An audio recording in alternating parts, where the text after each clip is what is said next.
Hey, Trip here. Let's talk about the mark point system in the F-16 Falcon 4 BMS 4.32. Information is current as of March 2015. So I'm going to try to make a one or two video series of the mark point system. The first part will explain the system and how to properly make mark points and send them to your wingman. And the second video will expand on the sending of mark points via the improved data modem system, the IDM system, and also some do's and don'ts and how you can avoid being frustrated with the system when you can't figure out what it's doing or why it's not doing what you want it to do, and how to make it do what you want it to do. So hopefully you'll get something out of these two videos. Alright, as the name implies, the system is used to designate points on the ground, for instance targets of interest that we want to attack or re-attack and share with our wingman so he can attack them. There are four modes. The first is TGP, the second's FCR, and then there's the HUD mode and the overfly mode. So we'll talk about the TGP targeting pod mode first. I'm going to put the airplane in air to ground, and we're about 4 or 5 miles from steer point 4, which is just north of Kotar range that we're looking at up ahead, and about 20 miles from the range itself. Alright, let me see if I can zoom out on the FCR and locate the Kotar range with the radar.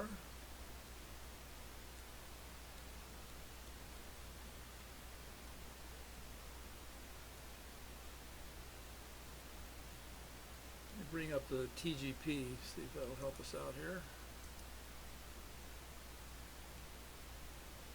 Yes. Alright, I'm going to DMS down and make the TGP the sensor of interest, and then I'm going to TMS forward or up one time.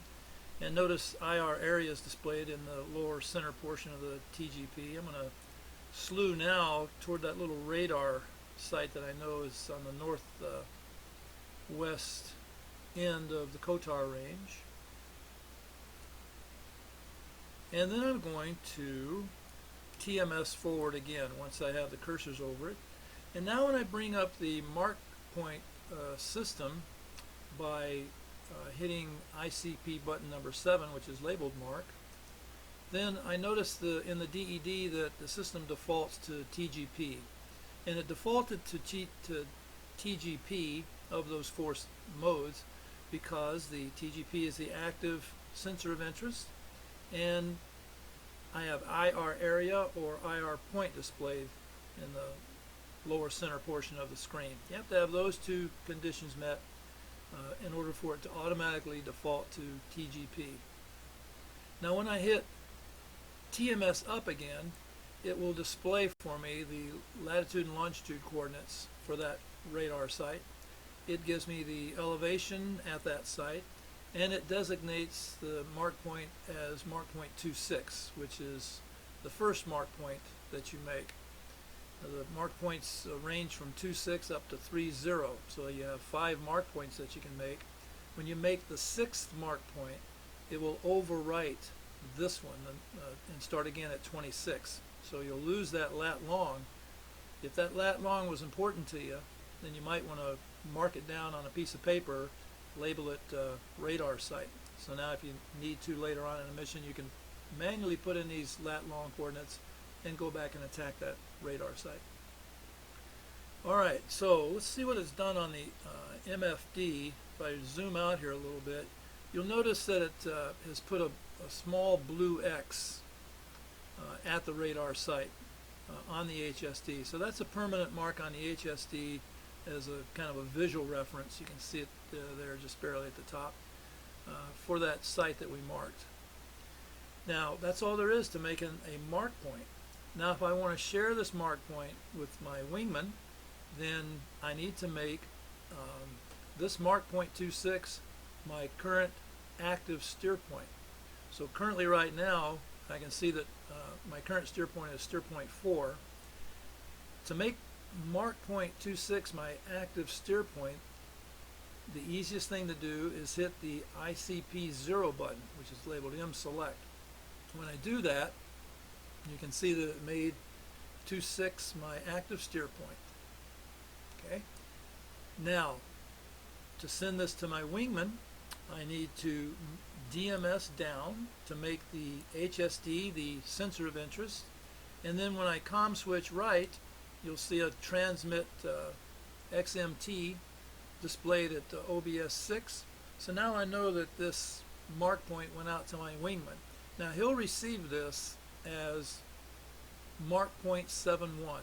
He'll get a voice messaging system alert that says data, and he'll know to look up in the HUD in this section here, and he'll read mark point 71. So to him, this radar site is his steer point 71. So if at any time later he wants to go back and attack this site, he'll pull up steer point 71 as his active steer point, and it'll lead him right to this site. Now, for myself, if later on in the mission I wanted to go back and to attack this site, I would pull up steer point 26 as my active waypoint. So you can see that for me it's 26, for him it's 71, so it wouldn't be proper for lead to say, okay, Wingy, let's pull up steer point 26 and attack that target, because the Wingy, he doesn't have a steer point 26.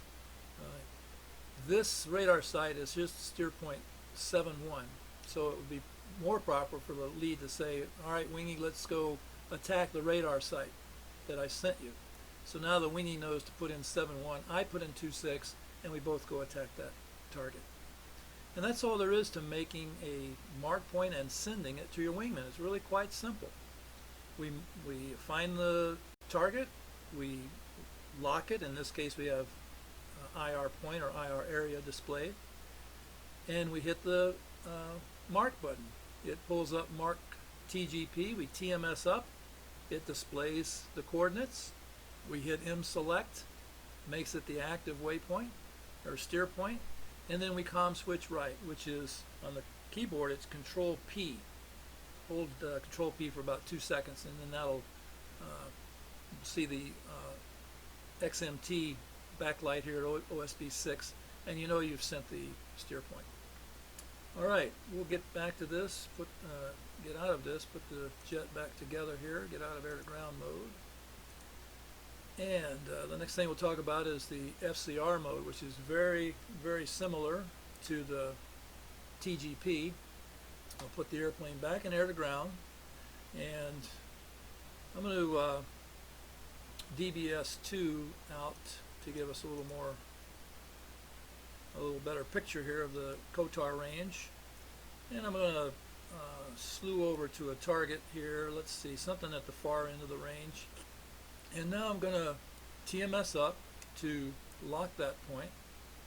So the requirement here, similar to the requirement for TGP, is the FCR is a sensor of interest, and similarly to have an IR point or IR area displayed, I've locked the target. Now when I hit the ICP mark button, it defaults to FCR of those 4 mark modes. So it knows that this is what I'm trying to do. I'm trying to get lat longs for this target that I have locked up on the FCR. So to do that, I TMS up 1 time, and it displays the latitude and longitude, gives me the MSL elevation at that point, and it designates it as point 27. Now if I range out on the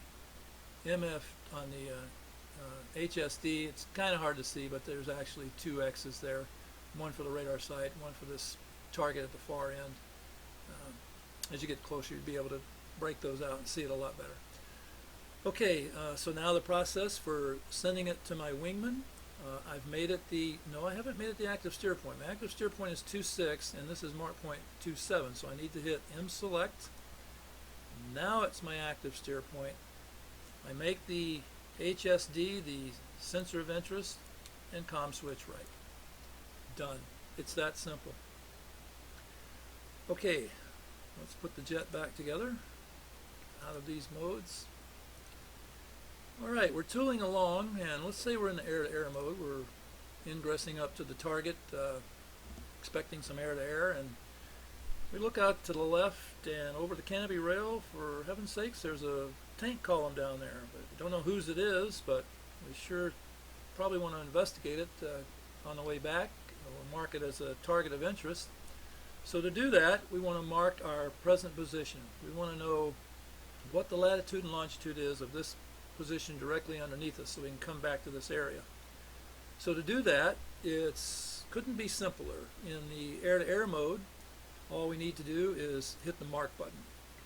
And because we're in air-to-air, and because we're going to overfly mode, it knows that we want the lat and long of this position, so it puts it in there automatically. We don't even have to TMS up. Now it's given us an elevation of something erroneous here. I think it's because I have the sim on freeze, but I can assure you we're not in the Himalayas somewhere, so just kind of disregard this for now. So that's it. We made a mark point. We want to send it to our wingman. We make it the active steer point by hitting M select. Now it's our active steer point. We're directly over it.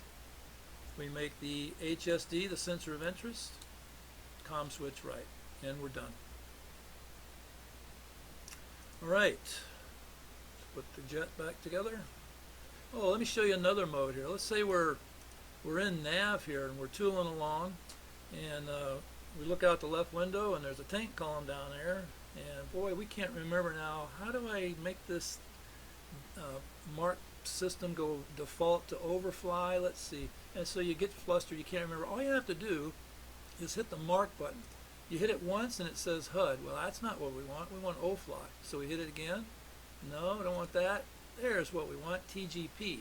Now the system, it's in the overfly mode, but you haven't marked your position yet because you don't have any lat longs. So TMS up one time, and now you've marked this position.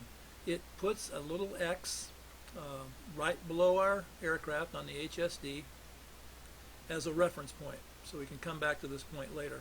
Now in the second video I'll explain how to distinguish between these little blue X's all over your HSD.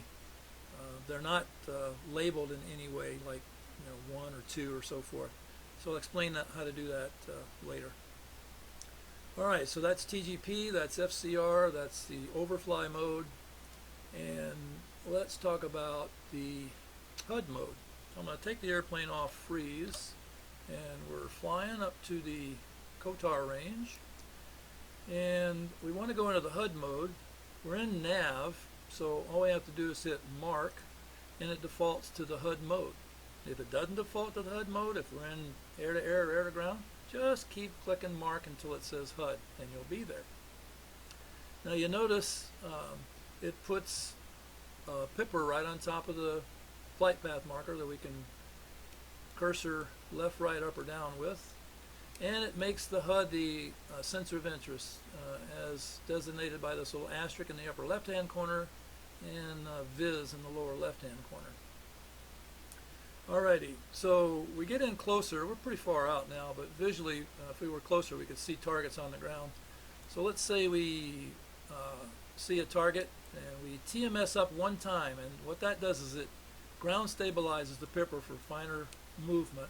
Now the next time I TMS up, when I put the pipper over a target, it's going to mark that target with lat longs and give an elevation of the target. And that's all there is to that. Now that mark point 30 is permanently stored in the system.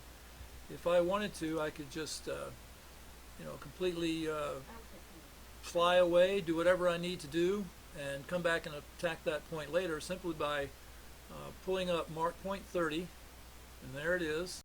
It's 7 miles. So we turn back to the range, and lo and behold, there's our point on the ground that we made for attack. So that is the HUD mode of the mark point system, and that's all 4 modes. Now, if you got anything out of this, you can like me on Facebook. Nah, I'm just kidding. I don't have a Facebook. I don't want one either. So fly safe and cheers.